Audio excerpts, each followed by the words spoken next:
এই কল লিস্টে একটা নাম্বার মার্ক করা আছে এবং সেই নাম্বার থেকে বারবার মৃত স্বপন দাসের কাছে ফোন যেত। দেখুন তো নাম্বারটা চিনতে পারেন কিনা। হ্যাঁ চিনি, এটা আমার স্ত্রী শুভলক্ষ্মী রায় নিউ ইয়র্কের নাম্বার। ইওর অনার, এটা মৃত স্বপন দাসের কল হিস্ট্রি রেকর্ড। এটা আপনার স্ত্রীর নাম্বার। স্ট্রেঞ্জ, এরকম একটা লোককে আপনার স্ত্রী চিনতেন? হ্যাঁ, অনেক আগে থেকে পরিচয়, ওনারা ছোটবেলার বন্ধু, নদিয়াতে একই গ্রামে থাকতেন। ছোটবেলার বন্ধু না? খুব ভালো বন্ধু না? আপনি জানতেন যে আপনার স্ত্রী প্রতি রাতে তার এক বিশেষ বন্ধুকে ফোন করতেন? জানতাম। অবজেকশন ইওর অনার, এই ফোন কলের সাথে খুনের কোনো কানেকশন নেই। আছে, গভীর কানেকশন আছে। এই ফোন কলসই প্রমাণ করছে খুনের মোটিভ। Objection overrule.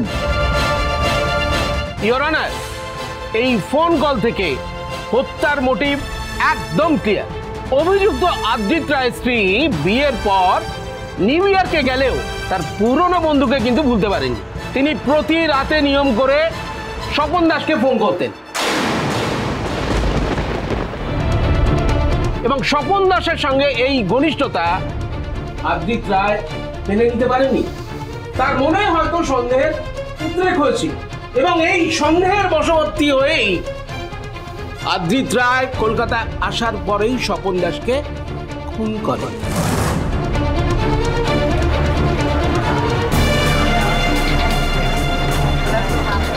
এটা তো হতেই পারে, বউয়ের নামে এরকম কেচ্ছা কে শুনবে? Order, order.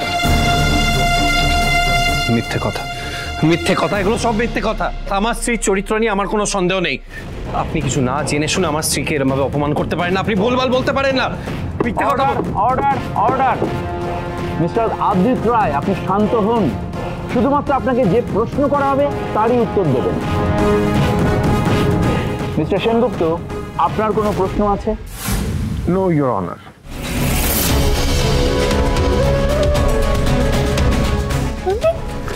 কি আপনি কিছু বলবেন না?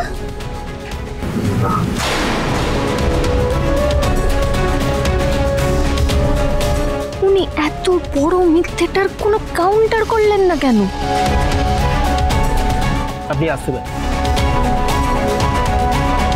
ইওর অনার, মৃত স্বপন দাসের সঙ্গে যে অভিযুক্তের স্ত্রীর সম্পর্ক ছিল সে ব্যাপারে আরো তথ্য প্রমাণ আমার কাছে আছে।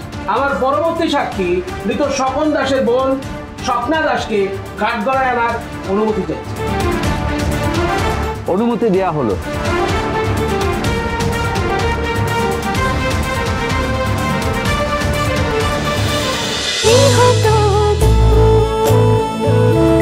গৃহপ্রবেশ সোম থেকে রবি রাত 10টায় স্টার জলসায় ও জিও হটস্টারে।